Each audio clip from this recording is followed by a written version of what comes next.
Salut, c'est Marcel Richard Junior. De quoi parle mon livre? Eh oui, je suis en train de terminer mon livre, mon autobiographie, puis on demande souvent, oui, mais tu vas parler de quoi, Marcel? Alors, mon livre, c'est une autobiographie. Alors, je suis en train d'écrire mon autobiographie. C'est pas mal de travail. Ceux qui l'ont fait, puis qui veulent être le plus vrai et transparent possible, ben ça nous fait vivre pas mal d'émotions. Alors, c'est sûr que d'écrire son autobiographie, c'est bon pour l'ego, hein?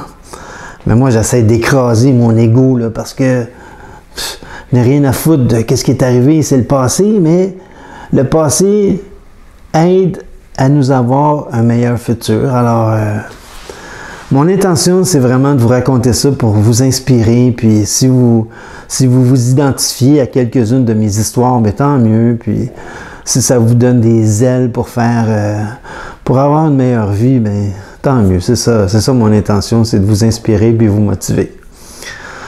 Alors, en gros, ça parle de quoi mon livre? Je vais faire le tour de ma petite vie.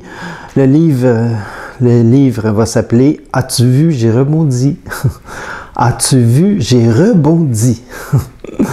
Puis j'ai pas la prétention d'être le seul à avoir vécu toutes sortes de coups et d'épreuves dans la vie. Alors je suis certain que vous aussi, vous avez rebondi de quelque chose dans votre vie. Je suis certain de ça. Mais moi, je vous raconte ma petite histoire à ma façon. Alors, je pars de où? Je pars du début, puis je m'en vais jusqu'à aujourd'hui. Pas jusqu'à la fin, parce que j'espère que c'est pas la fin, là. Mais je couvre tout, là, le petit début. Alors, comme je vous dis, c'est bon pour l'ego, mais je veux pas aller dans l'ego. Je veux que vous entendiez ce que j'ai à dire. Puis, comme je vous dis, si vous avez quelque chose qui vous identifie, ben, je viens d'une famille ordinaire simple, simple, comme une famille, je suis né en 60, alors, mais une famille ordinaire. Vous savez, on dit toujours, je veux pas être comme mon père, puis notre sexe, le même sexe que nous, c'est la personne la plus importante qu'on cherche à s'identifier, modeler souvent, hein, puis d'avoir de l'amour, puis de la reconnaissance de notre parent de même sexe. Ben moi, mon papa, ben c'est ça, mon papa, pas facile de parler de mon papa parce que mon intention, c'est pas d'enlever ce qui est comme personne, mais vous savez, on a tous des masques, hein? Moi, j'ai un masque quand je suis à l'extérieur, quand je suis en public. Vous avez un masque. Tout le monde a un masque. Hein? On est pas mal différents à l'extérieur qu'à l'intérieur. Quand on connaît vraiment la personne à l'intimité, là. Même quand on a un nouveau chum, nouvelle blonde, là, les 3 premiers mois, le masque est là, puis après ça, ben le masque tombe, hein, puis on apprend vraiment, on se rend compte vraiment ce qu'elle est la personne, qu'est-ce qu'elle apporte avec elle. Hein. Je dis toujours qu'on a un trailer avec toutes nos histoires en arrière, là, mais le trailer il est là, puis à un moment donné, le trailer il sort, puis hein. Mais moi, ma jeunesse, ça n'a pas été facile. Même si j'adorais mon père et j'ai toujours voulu de l'amour et de la reconnaissance de mon père, la vérité, c'est que je fais partie de la génération des petits-enfants battus. Hein, oui, j'ai été battu. Moi, ce que je dis battu, c'est qu'à tous les jours de la vie, j'ai mangé une volée de mon père.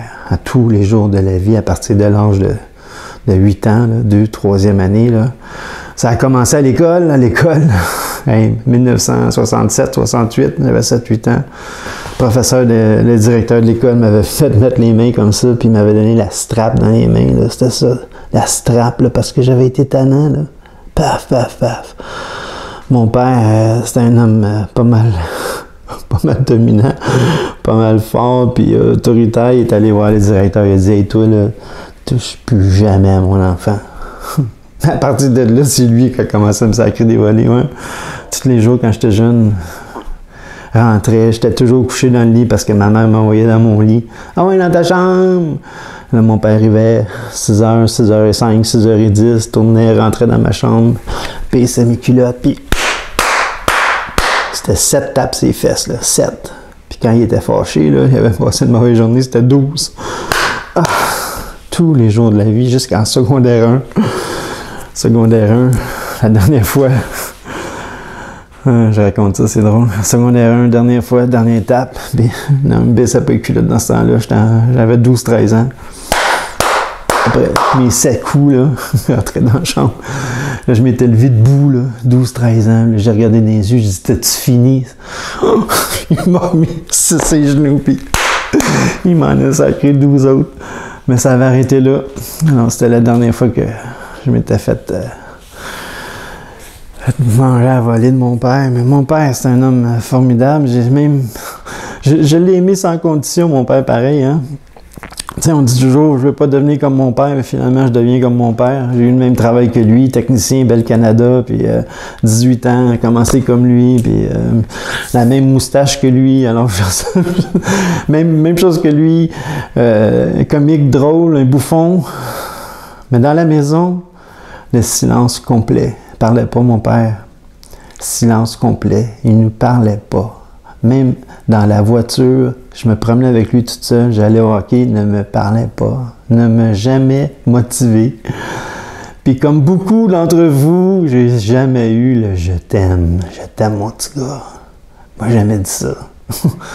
J'ai couru après ça toute ma vie, jusqu'à la semaine qui est mort. Je demandais l'approbation de mon père.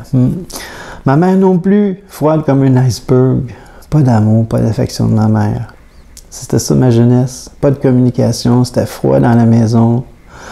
Ma mère ne m'a jamais dit que je t'aime, rien. Froid, froid, froid. Mon père, froid comme un iceberg.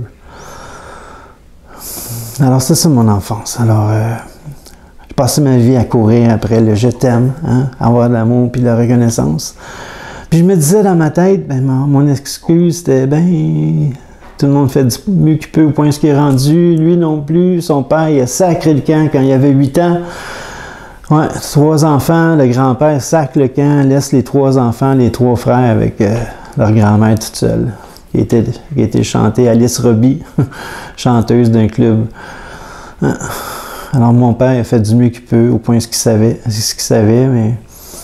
C'est drôle parce que, comme je vous dis, le masque à l'intérieur, à l'extérieur, il n'y a personne au monde entier qui aurait pu savoir que il parlait pas dans la maison, il parlait aucune communication, rien, silence, muet comme une taupe, puis partageait rien. Ma mère non plus. Hey. En tout cas, c'était ça ma jeunesse. Alors 18 ans, je commence chez Bell Canada, puis j'ai quitté Bell à 28 ans. Je trouve que je faisais du bon travail, mais je voulais vivre autre chose. Alors, ceux qui avaient déjà vu mes trucs savaient que je suis allé dans l'abondance avec mon frère. On est parti de rien, petite compagnie, 1 employé, 2 employés. On est monté à 50 employés. On a acheté des succursales, on a emprunté des millions. On est devenu millionnaire, alors 32, 33 ans, millionnaire. Puis à un moment donné, il devait arriver ce qui arriva. Paf, faillite. Tout perdu, mauvais investissement. Mais perdre de l'argent, c'était pas pire. C'était dur pour l'ego, mais j'essaie de pas trop rentrer dans l'émotion, mais mon frère s'est suicidé face à ça. Il s'est enlevé la vie. Toutes les fois que j'arrive à ce bout-là, j'essaie de ne pas rentrer là-dedans, mais c'est ça, alors je vous raconte dans mon livre des expériences, je vais vous donner des outils, des trucs du côté business, puis je vais vous inspirer du côté personnel, les ateliers que j'ai suivis. Alors j'ai suivi toutes sortes de thérapies, de cours, j'ai fait 10 ans d'ateliers un peu partout, j'ai pleuré ma vie, j'ai pardonné à tous les gens qui avaient besoin d'être pardonnés, j'ai pleuré ma vie. Alors comme plusieurs d'entre vous, à un moment donné, on cherche quelque chose de différent parce qu'on se rend compte que on se demande, il est où le bonheur, hein? Le bonheur, il est où le bonheur? Ben, je peux vous dire que le bonheur, là, c'est pas d'avoir plein d'argent, là, puis être dans l'abondance, puis tout ça. C'est pas ça le bonheur. Je vous le dis que c'est vraiment pas ça le bonheur. C'est encore plus simple que ça, le bonheur. Saviez-vous que le bonheur, toutes les choses les plus merveilleuses, formidables de la vie, c'est gratuit? Mais oui, c'est gratuit, les choses. Je dis pas que c'est pas le fun d'avoir plein d'argent, puis tout ça, là, mais C'est pas ça le bonheur pour moi, là. C'est plus ça, là. Alors aujourd'hui, ici, maintenant, c'est vivre le moment présent, puis d'apprécier de ce qui est là, d'être dans la gratitude quand tu te lèves le matin, là, juste commencer à respirer, là. Le premier souffle, là, c'est le bonheur, c'est de regarder puis de focusser ce qu'on a, puis pas ce qu'on n'a pas, mais ce qu'on a, ce qui est là dans le ici et maintenant. Alors c'est ça, bing, je suis rendu où? Là? Jeunesse, bing, abondance, millionnaire. Je parle aussi de ma période, j'ai été marié, pas d'enfant, alors je parle de ma période que... Vous savez, quand je me suis marié jeune, 21, 22 ans, puis je cherchais toujours ce fameux « je t'aime » là, et que j'ai été handicapé par ça dans ma tête, le « je t'aime ». Le « je t'aime », de jamais avoir entendu ça. Après 8 ans, je demande à ma femme, à l'époque, je demande de me dire « je t'aime ». Elle m'avait jamais dit « je t'aime », moi qui voulais l'entendre. Elle n'a jamais été capable de le dire, bloqué. Une couple de mois après, c'était terminé. C'est trop important pour moi, le « je t'aime », je sais pas. Mais aujourd'hui, c'est sûr que je réalise que le plus important, c'est de m'aimer moi-même, là, de m'aimer moi-même, là, hein, me regarder dans le miroir et dire « Marcel, je t'aime, je t'aime vraiment ». Après ça, se mettre tout nu, puis dire « Marcel, je t'aime ». Fait que là, c'est ça. Puis après ça, ben, c'était ma période de prostituée déguisée. Hein, oui, mes blondes. J'ai une série de prostituées déguisées.